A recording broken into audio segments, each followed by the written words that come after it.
This session brought to you by Odyssey Games for pre-orders and sealed product, CCG Prime for tons of singles and supplies, Cardo Doko for international rulers looking for product, and fowlibrary.com for articles and wonderful deck lists, as well as our guest lecturer members King Pearlshine, Vite Ramen, Mog Knight, and Darren Noblock. Class is in session.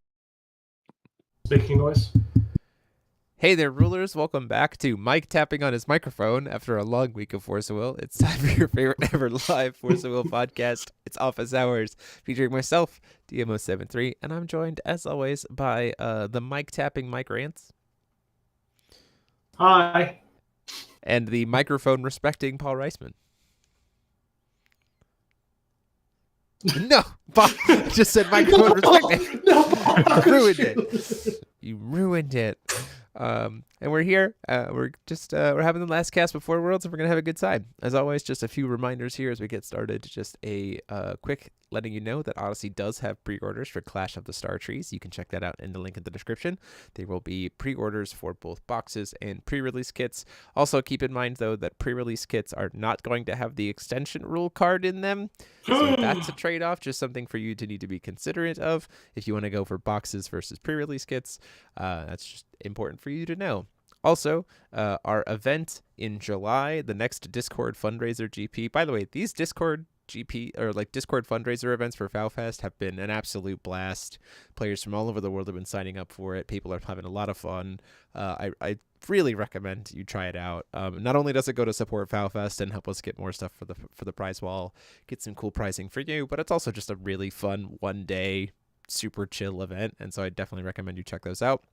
Our next one is on July 22nd, so after Worlds, and we are going to be giving away the top 8 players. Will be walking away with, let me find it.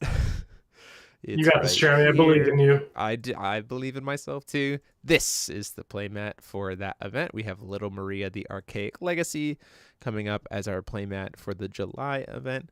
Gonna be an absolute blast. You can sign up for the description for that below, which brings us to our first topic, talking about what that event is going to be, to go with the theming of Little Maria the Archaic Legacy and this new kind of lore drop that we have about what H5 is going to be about. The event for July is going to be Extension Ruler Crimson Moon Grim Cluster format. So we're playing Wanderer format, but your ruler has to be a Grim Cluster combination of 2. So very excited for that. And then we're also putting the stipulation of, because that's the format, you don't have to own the Extension Ruler card to play. Like, we're just blanket, everybody has one, because everyone's going to be playing that same exact format. So which brings us to the first question of the night. Gentlemen, if you were going to be playing in that format, what do you guys think you would play? What ruler combination would you play? And why? Which format again? Have to play 2 Grim Cluster rulers together. Oh, okay.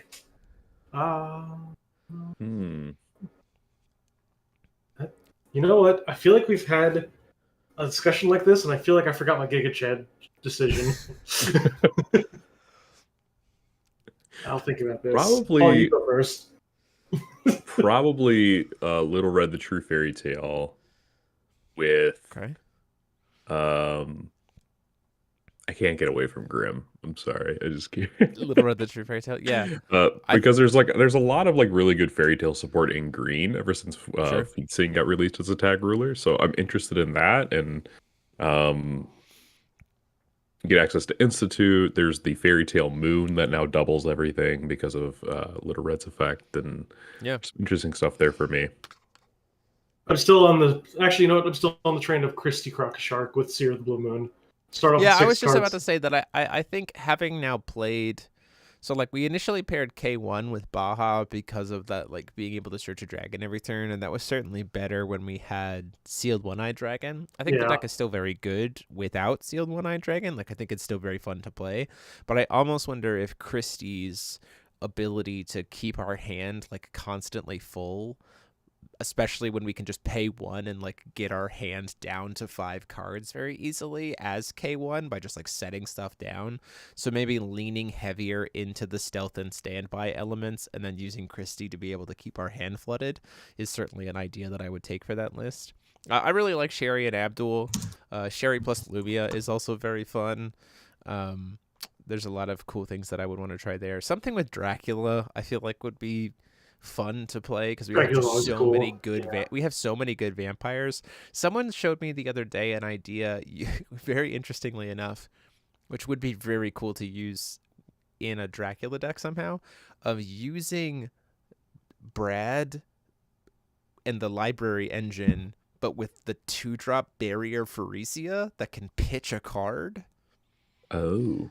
Because it counts as a darkness card or a wind card in your hand, and if you have library on the field, Pharesia will pitch them to her effect, and then at the end of the turn, Brad will come back to your hand.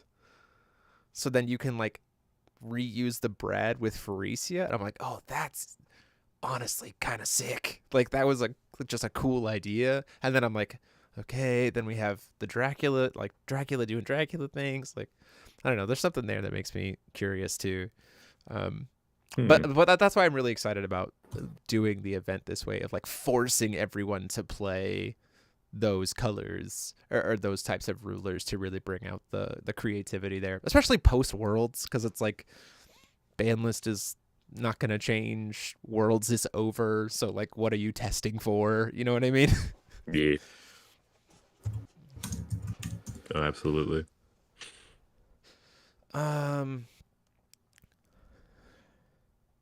Can you Lorite Scheherazade Stone Search at the start of the game? Yes, it is a beginning of game trigger. That is a thing that you can do. The Killua spell also, anything that cancels an automatic can cancel the beginning of game trigger. Something unique with Kane Lumia. Okay, that's pretty cool. Joan to Arc for human. Don't hate that. That's kind of neat. There's a lot of cool stuff that you can do. But yeah, we're just kind of like having a chill night tonight. We're not really, nothing super on the books. This is the last cast before Worlds. Next week, I'll just be packing everything to go.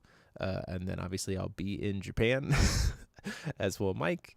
We're just going to make Paul cast by himself. Just like next week, Monday, we'll just have Paul talk for an hour. We'll just and then the following stream. Yeah, Just and then the stream back following together. Monday. So the following Monday, around the time that we would be casting, you should be watching finals of Worlds because of like the time differences. So 2 Mondays from now, you just got to be watching the top 8 of Worlds. See what's going on there. It's gonna be exciting. Yeah. Rustin asks, "Are you closer to deciding what you are taking to Worlds, Mike? Don't have to give details if you don't want to." Oh, I'm just literally fucking around my deck right now. I'm trying to imagine if there's a way to make Little Maria work in here, and the more I read her and the more I read the rest of the deck, I realize this is a not good idea. So I'm probably going to scratch this. Fair enough. Worlds is July 9th through the 11th. Yeah, so the player party is on the 9th, like in the evening, and then the tournament itself is on the 10th and 11th. So, yeah, that's what's going on there. Very excited to see everybody.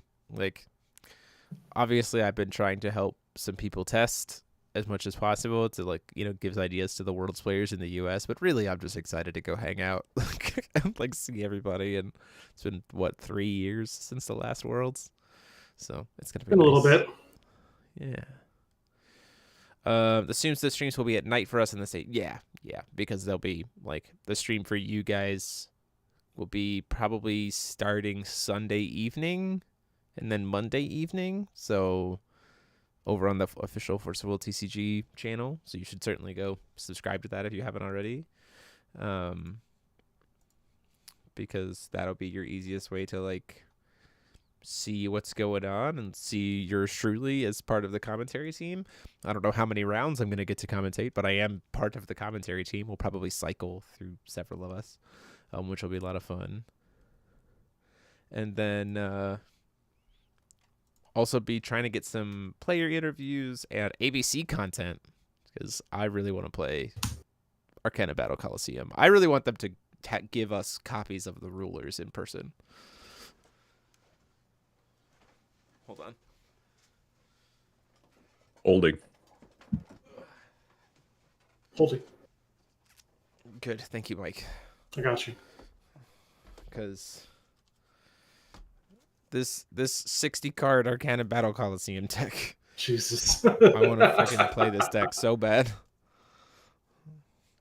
I'm gonna, as another quick question for the day, let's guess what 3 rulers, is it 3 or 4? 4? Let me double check here.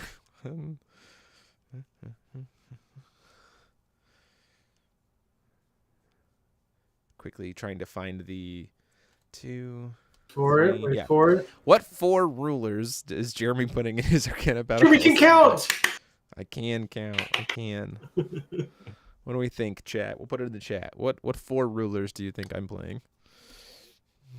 First, you got to assume the color that I'm playing, but that feels obvious if you've been watching the channel at all. I think Jeremy's going to be playing a white deck. Clearly blue-white. That's Blue the white. color for That's me. That's yeah, Jeremy's. That's me. That's Jeremy's bread and butter. Main deck archetype. Yeah, for sure. I think the answer is in the video somewhere. Let's see if I can see it. See if I can find it. It's definitely. You gotta like scroll back and try to like see. It's definitely a red deck. Yeah, for sure, 100%. Yeah. Jeremy Franklin, known for consistently playing red and playing it well. Yes, that's been. Oh, that's funny. So anywhere on if they will stream ABC or if there's just going to be streaming the main tournament and that's it. So Rustin, I believe on their main channel they're going to be just streaming the Worlds event, top 8. They might stream in the side event. I will say that I am bringing a like mini stream rig that essentially can kind of serve to, if you guys watch the streams where we do like pre-releases, like that level of like video coverage, I'm bringing a rig that can do that, so we can like get some live, gameplay if people allow us to stream there. It's not like something I'm pressuring for. It's not something I've been asked to do. It's just something that I have room in my suitcase, and I feel like this would be a good thing, even if I can just get it recorded. But we'll see how that goes. Gentlemen, I have a question for both of you.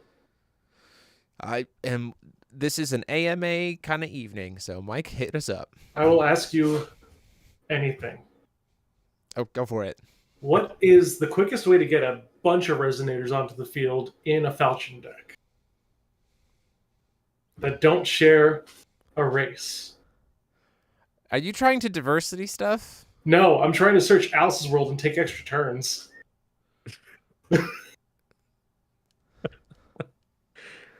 Falchion can legitimately search this card very easily with daily research for free. That's very true. Although, to be fair, diversity Falchion sounds hilarious, and it sounds like a deck that I literally would have piloted. Right? Just like Zalus Palace. Like Zalus Palace, sure, but I'm thinking Alice's World. Well, no, I'm saying if you Zalus's Palace and you have Prisia, you can just like sneak kill someone for 50,000 damage. Yeah. Because you can be like, cool, I've got Diversity Palace on field. Swing with my Lorite for 1, and they're like, oh, no blocks. And you're like, cool, Prisia, grab a Zeus Zalus, you take take 50 grand. Crap. Dexia's Advice. Yeah, Dexia's Advice is probably the easiest one. Ooh. Prisia's Big Show into Prisia's Big Show into Magnus Beast into 2 1-drops. That's another line. That's pretty good too, yeah. Sure. Dexia's Advice is probably maybe a little bit faster because you can use Diva to have an extra blue to be able to pay for Dexia's Advice. So that's an idea. We're just building Mike's deck live here. I'm probably not going to build this. I'm not going to lie. D'Angelo Waring, I still don't even understand how rulers work in ABC, to be honest. So you start the game as one of the Arcana rulers. That's 2 attributed. And if you have your rulers in the main deck, and if you draw into one of them during your main phase, you can pay the convoke cost of your ruler, which is always 1 of each of the colors of your ruler, so it's always 2. Take the ruler from your hand, put it into your ruler zone with 3 counters on it, which means it can be attacked or damaged 3 times without being killed. And like while it's in the ruler zone, it can be attacked 3 times without being killed. And then it functions like a normal ruler. And then if it dies, even if it has imperishable, it will get removed from the game. So something to note, that imperishable means absolutely jack. to the game format. That being said, any other guesses For your rulers? for my rulers? These are my 4. Someone said, I think it's Steven said, Lilius Petal and Abdul. Well, he got one right. Because it's Lilius Petal. There's Abdul. Oh, okay. Never There's mind. no sideboard, so Lilius Petal is terrible. Oh, that's kind of true. I mean, kind of.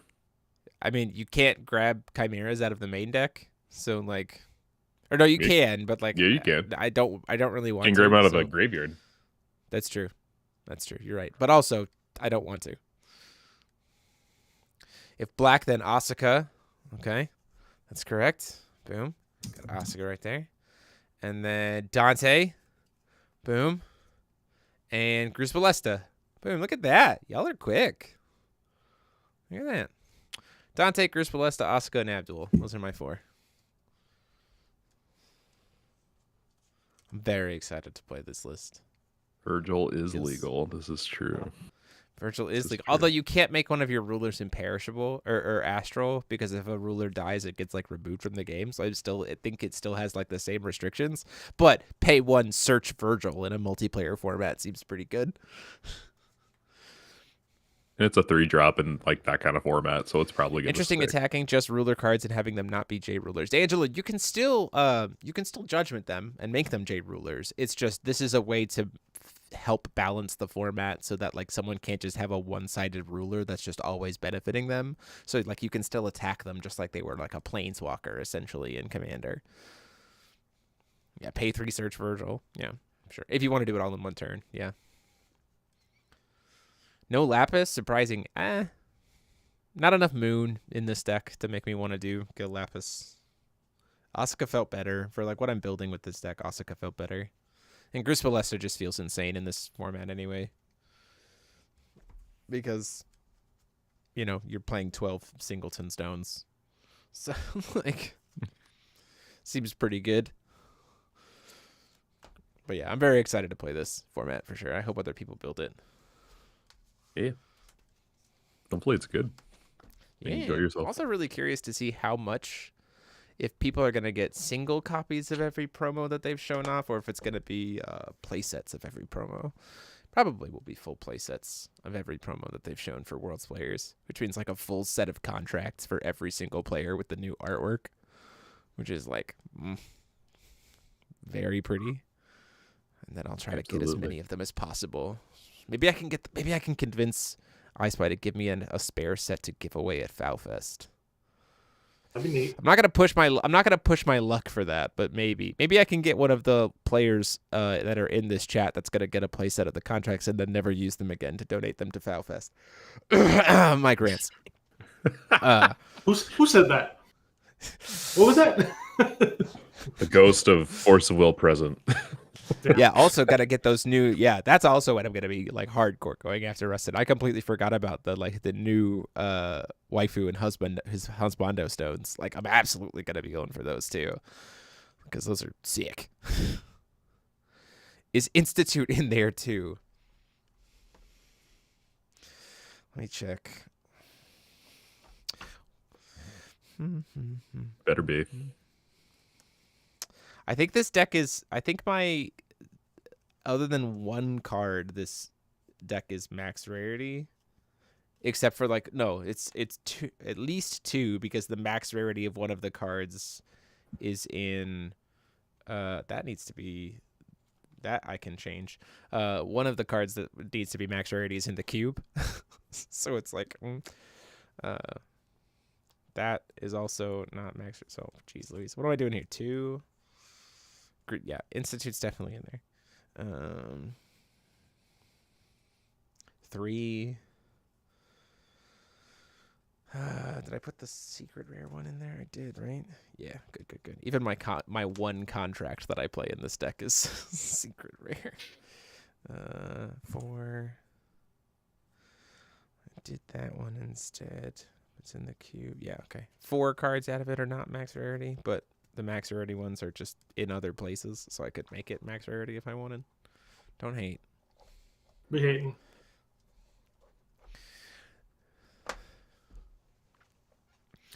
so Steven fell in love know. with blue-green after Reunion. Yeah. It's one of the 15 plus 2 drops Institute. Yeah, for sure. Yeah, I want to see this Reunion build, Steven. I'm excited to Me see too. it. Yeah, if you want to ship Agree. it to Paul so that he can try to get a Reunion deck recorded, that would be very helpful. We would appreciate you greatly. I know something cool about this deck, actually. The deck that you're building off camera? Yeah, this stupid pile of garbage. I'm listening. Because I have, because you have the Moon Children along with Falchion, and you have the 2 best Moon Children, you can actively use Zalus's 5-color remove target entity from the game trigger. Yeah, but you just play Dark Alice's, so it's pretty easy to get an addition, a resonator, a stone, and a spell to the grave. You didn't have to say that, Jeremy. You also can do that in pretty much any Moonchild ruler who starts with a cocoon, because you're gonna get an addition to the grave really fast. Yeah. They're This is pretty good. The ego inflates, and Jeremy just lets the air out. I mean, to be fair, this is just enabling me at this point. This isn't even like inflating my ego. This is just. That's fair. Okay, Steven, you already sent it to me. It's the same list that you already sent me. Okay, cool. I'll ship it over to Paul and make Paul build it. Awesome. Well, I'm glad to hear Reunion is actually fun, because I looked at it and it seems like it would be, just from like a purely random you get this card every turn sort of thing. Potentially, you get this card every turn. Yeah, right. That's what random means. I meant like you might reveal it and then choose you don't want to play it, is what I'm saying. That's what random And then means. it just stays in the Reunion deck. Yeah. Okay. Yeah, spaceship. Nice. How many Falchion decks we're gonna see at Worlds? I'm giving it 40%. I doubt it. I would give it somewhere between 20. I would say 25 to 30% of the field will be Falchion. I don't think any greater than 30%. Yeah, I was about to say. Has any deck ever broken 35% in Fow's history? Yes, for sure. Certainly so. At certain, and like Worlds, Worlds with Prissia Fox was just like 85% Prissia and or Fox, right? But like since the combination ban list has dropped, I don't think we've seen a deck break more than 30% of an environment of a thing. And yeah, Sherry, does anyone make alternate souls content?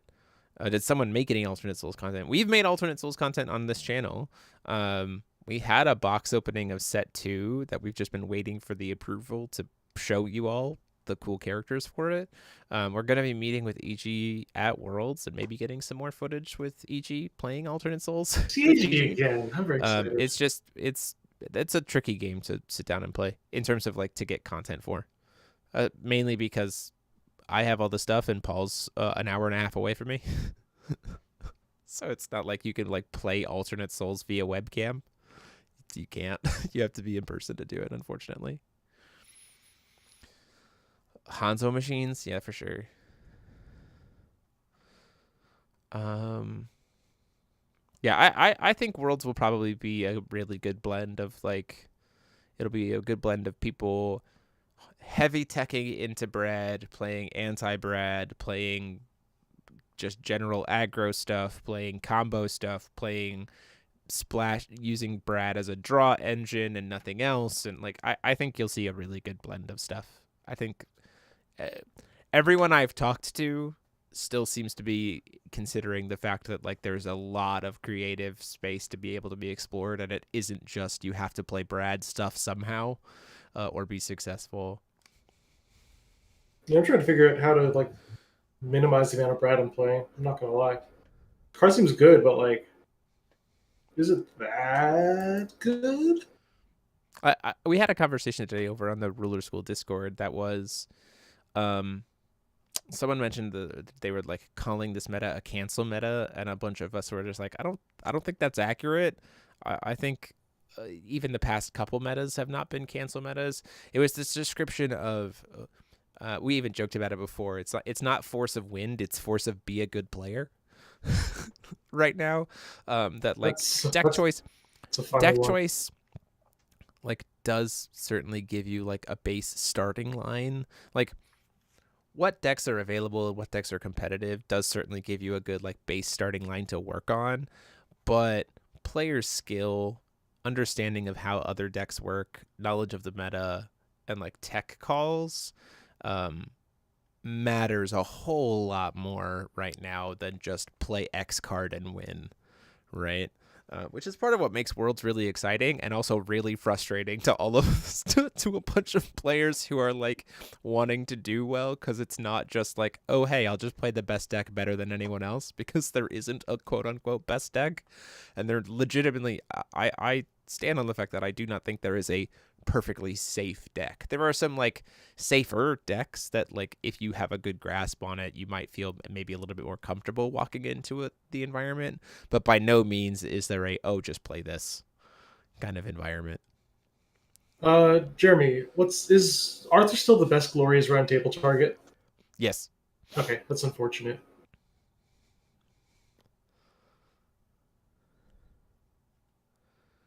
Brad stuff can kill your hand or clog your draws with Brads. You're not wrong.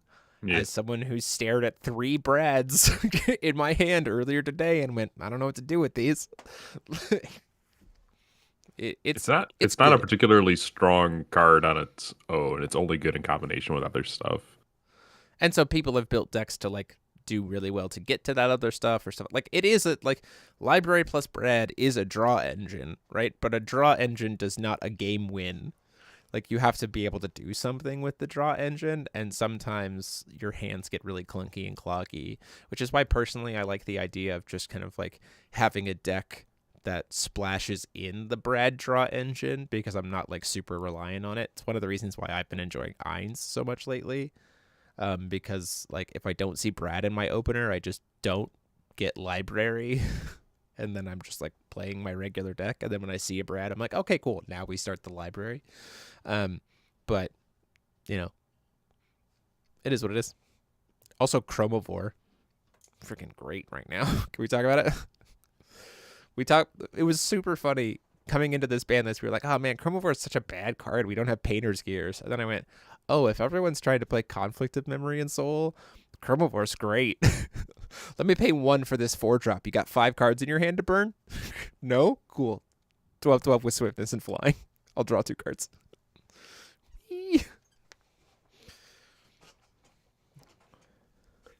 Yep. Seems pretty good. Yeah, I also have really enjoyed as the Eins player when my opponent sticks Ray Asdable, because then I'll just flash in a reconnaissance gears for free, and it won't have the enter effect to banish itself. So I just get free recon gears out of my opponent having a Ray Asdable. Just like, There you go. Ah! Jeremy, what are your top 10 cards that you're looking at for Worlds? Like what cards do you think you're gonna be like defining for that format? Oh sure, I think Ray Asnable is going to be absolutely a card. I mean, I do think that in some ways Brad is going to be at least like talked about or influence the environment in some way, shape, or form. So out of the Brad stuff, I would probably say, I mean, Brad and Library together, I think, are going to have a big influence. So I'd kind of put them like together, because like Library by itself is pretty meh, but Library plus Brad is pretty great. Same with like Library or Brad is kind of meh, but if you pair Brad with Library, it gets. So I'll put them together as like one. Ray Asimo, I think, is going to be huge. Hellfire of the Demonic World, I think, is going to be a card that is going to see some influence, mainly because of Ray Asnable. I think Setting the Stage of Providence is absolutely going to make a comeback into this environment in a huge way. That card just seems very, very, very good. What else do I think are like my top cards that I think for this? I would say Godly Aura is a card that turns on the wolf deck pretty significantly. And that's just something to kind of watch out for. You can get some pretty cool value out of it. What else? Like Spirit Ring and Fiola is kind of, I think, replacing like Campanella plus Oblivion Moon in terms of like that like 2-drop get to a tap effect kind of like addition combination of stuff, right? Like Spirit Ring plus Viola, I think kind of takes us an interesting slot there. Tinkerbell and any ability to cheat in a 2-drop. Like that to me is, I think, really huge in this environment. Rain of Comets. Like, I would consider playing Rain of Comets. I mean, I'm already playing it in 9s, but like, I think Rain of Comets is absolutely a card. What else? These are just like ideas that I've seen from playtesting.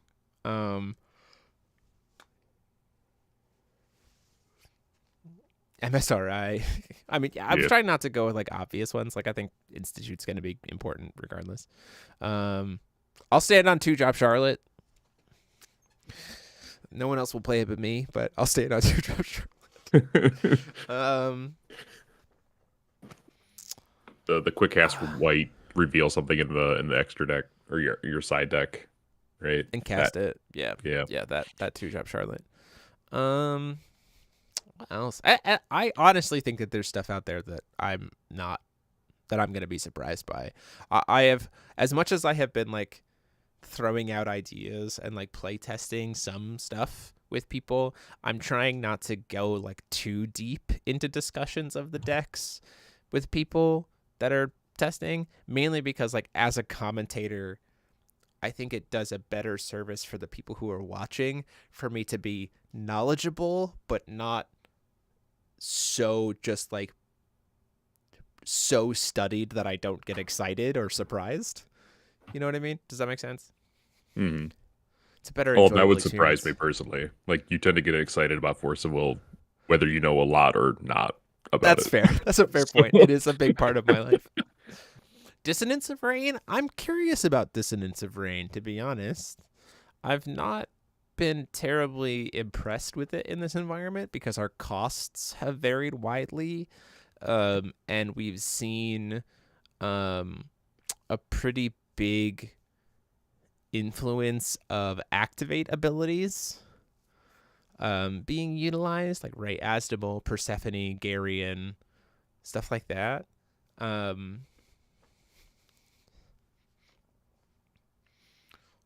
Interesting.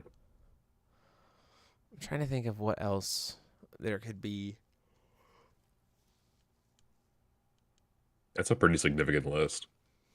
Yeah, that's what I mean. Like this Worlds is by far solved.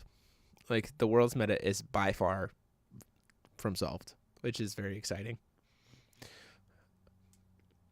And every single region has their own take on stuff. Every single region has their own ideas of what's good or what to use to counter and stuff. I'll put it this way: rulers that I would not be surprised to see piloted to potential success at Worlds. This is my list, right? Ainz, Falchion, Typhon, Alice Order, Aristella 2.0, Aristella 1. I think there's some worlds there. I'm trying to think of what else that I could think of. Nyarlathotep, Order Nyarlathotep, is something that I think has some aggression. We could probably still see some Vega shenanigans. I think there's some worlds there because Inferno combo is still a thing. Because I'll say this: if people are pivoting to Conflict and Brad as the like main control cards for canceling, then 2-drop and 3-drops suddenly become a lot better because they become a lot harder to answer because they take more resources, right? So the idea of like Inferno or, like I said, 2-drop Charlotte or Recon Gear or Tinkerbell, like those higher cost things suddenly, I mean, hell, Olympians, like suddenly those become like, these are cards that are going to maintain value. Like Asuka, like I would not count Asuka out, right? Because Asuka can ramp so many stones, and then she's playing 2-drop contract, and then you're like, well, that feels weird. Like there's a lot of all kinds of stuff that I think still exists in this environment. I would say the ideal range of cards that I would be kind of looking out for and looking to be surprised by would be the 2 to 3 drop range of cards. Awakening of the Winged Lord. Yeah. That's why I like Killua as well. I do kind of really like Killua right now because it's a 2 cost at base. My only problem is I don't like the fact that it doesn't stop activates. Surprisingly, I've been pulling myself more towards Lorite again because I want to be able to stop like the Ray Asinables and stuff. But then I'm also like, yeah, we just play Dissonance of Rain instead. You know what I mean? It's weird. Or not Dissonance of Rain, setting the stage. Mm-hmm. The other good preemptive 1-cost blue card. Yeah. Yeah. Mike's in the tank. Mike, what you got for us? So I read Oberzuki Vampire Astrologer once. Okay. And I read it again today. And Okay. I'm like, oh, I see. Very good. Oh, now I understand. That's a lot of keywords and also stats that it can get, and also Athenia. I manipulation. mean, I wouldn't knock out Order Athenia either. If we're talking about, she's like in a format of people looking to the Brad stuff. I would not ignore Order stuff, right? Because those guys are gonna get resonators to resolve. like resonators will stick, and so then it's like, oh, I gotta be mindful of that. It's going to be very interesting. Realizing there's a lot of good 1-drops. So Priscia is looking good, but also I realized that I can use Scheherazade, Weaver of Fairy Tales, or whatever her name is, to get a bunch of them onto the field. Seems kind of deuce. Yeah. Magnus Guardian Beast. Order Alice and Typhon. Yeah. Those are things that I would certainly consider. I expect a diverse top 8. Same. Both deck choice wise and region wise. Maybe like a repeat deck, but like a repeat ruler, I should say, not a repeat deck, but a repeat ruler. But I would be very surprised if we didn't have just 6 to 8 completely different rulers, completely different decks. Yeah, for sure. Anything 5 different rulers or more in a World's top 8 is great, in my opinion. Like, I'm okay with that. If it's 5 or more different rulers, I'm down. Why not Wolfgang hype that OTK? First off, Tony Gutierrez. Good. Hi, buddy. Welcome. Good to see you. You've been gone for years, and it's good to see you back. Why not Wolfgang hype? That OTK on the feature match was wild. There is honestly a turn 2 kill that Wolfgang can do right now, using one of the new cards. The reason why it's not very hype is because of how many points of interaction that are going to be very common in a competitive environment are there against that deck. Especially with Ray Asdemol being as popular as it is, attack order, all kinds of crazy stuff that you can do to just really mess with that line. So it's just not like consistently safe, and it doesn't really have much going up for it outside of that line in a competitive environment. So that's not why it's not like on my radar. Respect it, because if you don't, you will lose games to it and potentially matches, but it's not like I'm going to pilot this to Worlds kind of idea. Gnarly got FTK potential back. That's absolutely true. Absolutely. High rules exist. High rules exist. I think Order Athenia is probably my Damascus Moon into play. Just like, no. I don't want to deal with that. No red wine and breads. I'm just gonna put this Damascus Moon right into play, and those are nice one void additions you have. How ironic. The one that is unleashed with the powers of the moon is turned off by the moon. Hey-o. How ironic. I think Order Athenia is probably the one deck in Force of Will that is the least explored and has like the most ground to cover in terms of like developing for it. Like I Order Athenia is like there's a lot. There's a lot of stuff you can do with it. So I I don't think people are going to explore for worlds, but I think it's worth exploring. That's all I'm Yeah. going to say. It's an Yeah, for sure. Athenia stan. Yeah, I mean, coming post Worlds, our boy Jordan has been working on an Athenia list for a bit, and like post Worlds, when I'm looking for something to play, I'm gonna be like, "Hey, yo, ship me that at the order Athenia list, please." That just seems fun.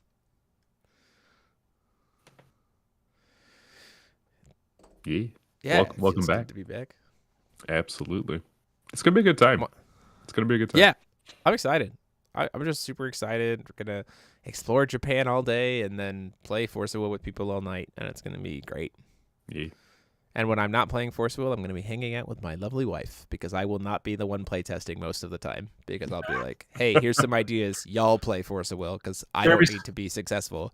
That's what happened at the Jeremy's last. a my wife guy. It's fine. So like that happened. That even happened last Worlds. Like I think the amount of games that I got to play before Worlds at that apartment we were in last Worlds was maybe like 4 over the course of like 5 days. I played like 4 games because it was just like, well, I'm not competing, so I shouldn't be the one playing.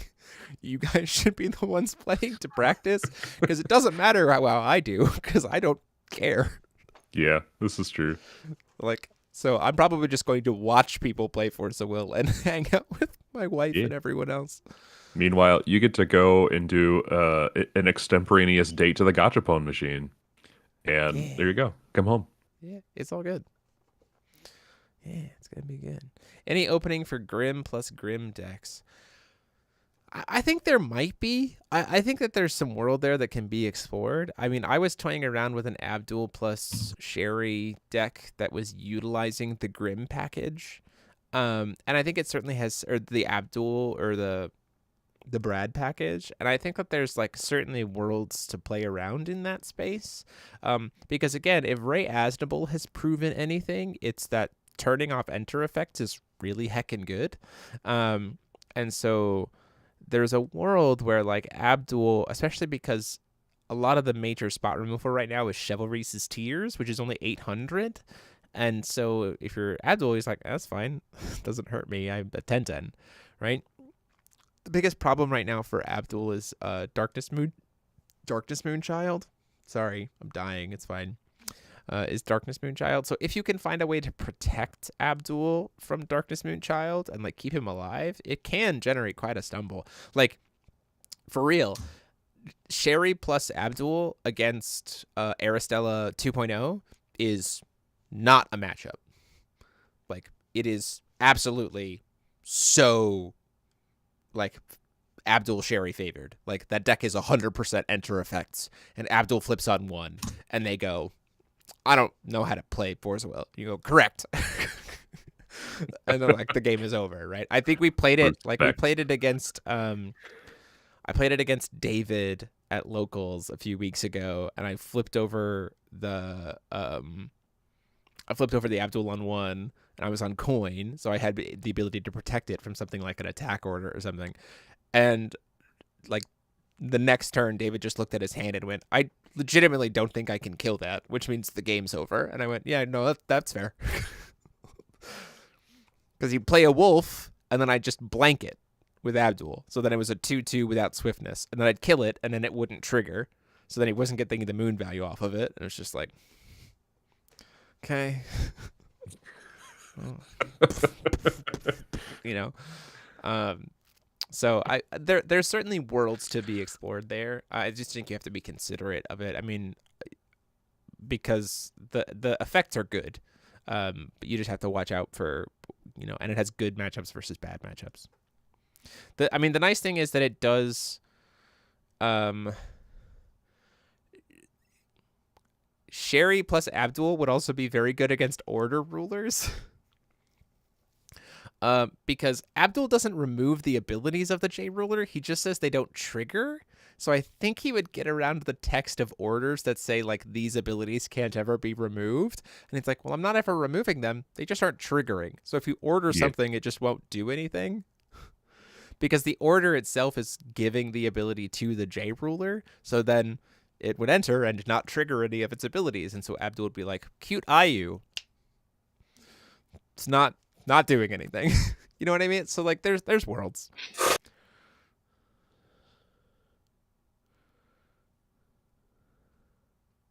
Let's go to the mic cam. Mike, how's the deck coming? The words there were two words that floated in front of my face for a brief moment in time, so I have to start acting on it. And those words are agrofalchion. I don't know what that means, but I'll let you guys know once I I find don't know out. what that means either. Stephen Wells, how do we make for Union playable? Ask Stephen Chesswain. He's had a really fun list that we're going to try to feature here on the channel. So Ask another Steven. yeah, first match at the Ruler School tourney, they turned one Abdul, and you had your chant-based removal, so they instant scooped. Oh, that's one of the reasons why I don't go for the turn one Abdul flip unless I can protect it personally, which is why like having the Brad package is like kind of why I like that a lot. Also, that's also why I play a single copy of Lars or a couple copies of Lars in the deck, so I can like heal Abdul and flip him again. Oh, jeez. Crazy. Abdul even smacked God's Arts. He doesn't stop activate abilities. He just stops enter effects, and he can blank resonators or additions twice per turn. Kate of the Salamander. That is Oh an my addition where you can tap a ruler to give something swiftness. That's the thing. Oh Doesn't- god. Guys, I'm having bad thoughts right now. That's fine. No, Have they're the- good thoughts. Listen Have the to them. thoughts. Have them wrap their I don't care tendrils what around cards you. you're picking out, because Patrick's assigned to give you whatever cards you decide you need. So I don't care what you come up with, because it doesn't affect what I'm packing. There's going to be a lot of cards that are just on the side for him to bring, mostly one-ofs, so he's going to have a great time with me, because Yeah, I that's have fine. too many ideas. Swiftness and Pierce. Yeah, Patrick, we're just throwing you under the bus. Win fast or win or lose fast. I need a list a week from today. Yeah. You're out of timer. You'll have a huge list, but it'll be something. just arrange them by color, and that will help a lot. I could do that. I'm a merciful god. But anyway, Let me look through I my know for a cards here fact that I have. that Pat just started reorganizing his entire Force of Will collection because he's that's messaged me. terrible He's like, for him. "How did you do Yes. this for Jeremy? How did you do this?" I do need to start. I think the last thing, this claim by cluster and bit. then by color. Yeah. I think the last thing I need to do to pack for Worlds at this point is just pick what cards I'm having signed by the artists, because they are the artists being shown off this year. I'm not sure I'm going to bring a ton to get signed, honestly. I might just be focusing on rulers. I did, however, especially because of the announced errata and reprint, and so therefore very clearly coming off the ban list, grab all 4 of my copies of Origins of the Seven Lands with the original text to get the artist to sign those OG full art Origins, because those are getting absolutely used. Like, I don't care. So I'm excited for that, but I don't think I'm gonna grab a ton of artist signatures this year. I think I'm probably just gonna focus on like rulers, because a lot of the like main deck cards that I would want to have signed, I like kind of already have signed, if that makes sense. Or they're cards that I like wouldn't use very often, so it's like, I guess I might get my ruler collection, my Dragon or Rulers Memorias signed though. Those are technically the rarest card in the entire game, so I might get that playset of them signed.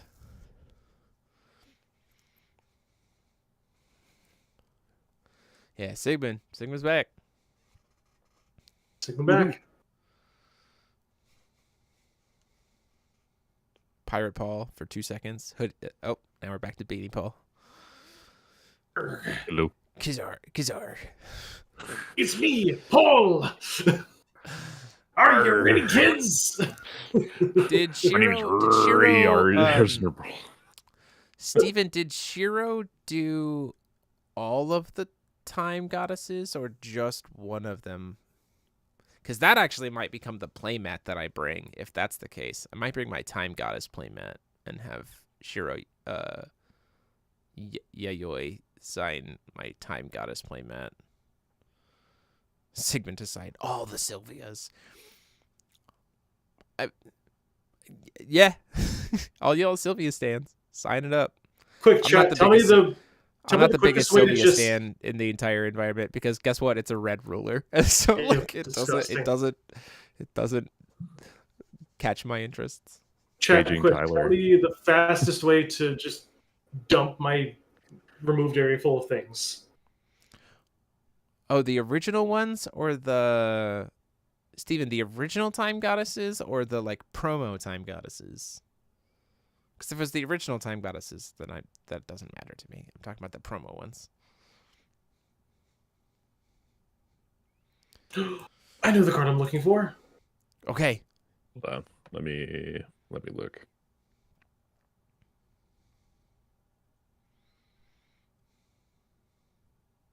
It might be the new ones. If it's the promo ones, then yeah, I'm definitely gonna bring my that playmat. I don't think it's been a while since I've shown it. Let me grab it real fast.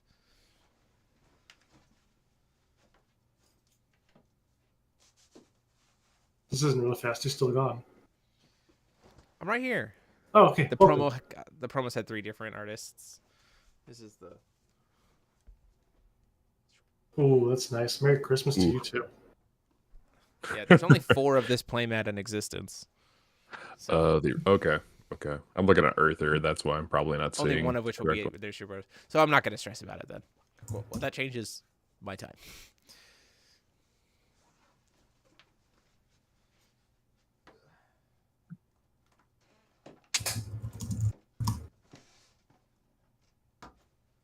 Looks like the originals all have the same artist. Yeah, that's what I think. I think the promo goddess is one of the artists for one of the promo goddesses is going to be at Worlds.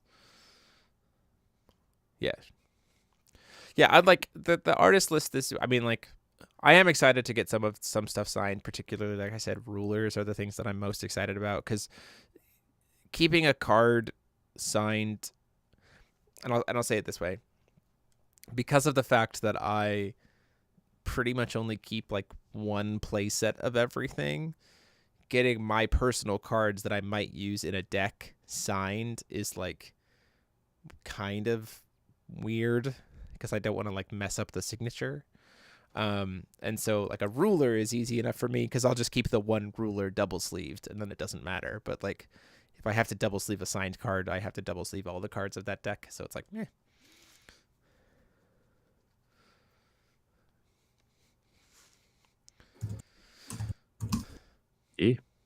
Yeah, it's gonna be a good time. Yeah. Mike's brewing over here. He's cooking. What do we got? I smell some shit burning right now. The wood is burning. So Welcome back. Lay it on us, Mike. You all ever heard of the card Banquet Demon? Yes. Yes. I've thrown it at my opponent's face using an artillerist. I'm literally looking at that right now with bread. And just removing everything. What are you doing, Mike? Let the man cook. Oh boy, he cooking. This is the absolute steamiest pile of shit I've ever made in my entire life. But you know what? That's okay. Because you want to know why? It's gonna lose. There you go. And that's the magic. Go play ABC. Go play ABC format. You know what? Yeah, like, he wants to play Banquet Demon. Yeah. He wants to summon the Banquet Demon. I do. I want to kill somebody with Banquet Demon. I want to load my root area full of additions because I'm playing Falchion, and I'm gonna throw that damage right at somebody. It's gonna be so sick. Tell me you don't think this is the most Chad gameplay ever. I don't care. Chad Falchion. I don't even care if I win Worlds anymore, man. I just want to play something and I want to dunk on someone. There you go. It's not even about winning anymore. You heard it here, folks. Up to like one of the best players in the world and just smack them with Banquet Demon. I would love that. I literally am living for it. I want to murder somebody with Banquet Demon. I realized that Falchion could also search attack stance, so I'm just gonna dome somebody. It's true. Falchion can search any edition, so I realize how much of an insane toolbox this deck is, and I feel like everybody's been using it for the most boring ass decks when you can use it to dunk on people. There you go. I wanna fucking Dunkaroo, dude. I wanna And go on that, hard. and on that note, that message of Mike's gonna Dunkaroo on someone, we're gonna call it for the night. Mike Grant's this will be our- Dunkaroo. Can you? This is this will be our last cast until after Worlds. Again, as I said, Steven, you've never hope suggested you- listening to me. You talk to people that aren't me because you're probably in places where people actually talk about force of will. I'm brewing garbage. So if you haven't already, go subscribe to the official Force of Will YouTube channel so that you are well aware and ready to watch that footage when it goes live, and see myself as part of the commentary team for that. Looking very much excited to that and all the players. We'll have feature matches both this week and How's next Bind week. of That'll Gravity and still be, but we Battlewolf? won't have a feature match the week of we won't have the feature match the week before Worlds or the week after because I'll still be like traveling, obviously. But looking forward to getting back and kind of having some fun as we get ready for the July 22nd Crimson Moon Battleground format event that we hope you get signed up for. And then, of course, probably at the end of July is when we're really going to start finalizing and pushing all of the information about FowFest 3. It's the last weekend of October in Kalamazoo, Michigan. So really, really, really, really encourage you to clear your calendars for the last weekend of October in Michigan. It is going to be an absolute insane time, and it's going to be well worth the time that you're going to spend at that event. Like I think we're up to like 20 plus banners, over 60 like exclusive event playmats, a guaranteed $1,000 of cash to top 8, custom deck boxes, all kinds of crazy stuff that we're going to be giving away, and you're certainly going to want to come and hang out and have a great time. So more info for that coming soon as we get things finalized in terms of like pricing to play in the main event and entry participation pricing and all that stuff. So that'll be coming soon. But for now, though, this has been myself, DMO73, and I've been joined, as always, by Mike Rance, who's finally starting to cook Force of Will 2 weeks before Worlds. I'm cooking way too hard right now, dude. I'm literally I am photosynthesizing right now. This is not even cooking. And Paul Reisman. I'm not a plant yet, but I'm getting close. There you go. Tony Gutierrez, it's going to be streamed for free. Yes, Worlds will be streamed for free over on the Force of Will TCG YouTube channel. So definitely want to go check that out. So that's it. And until next time, class dismissed.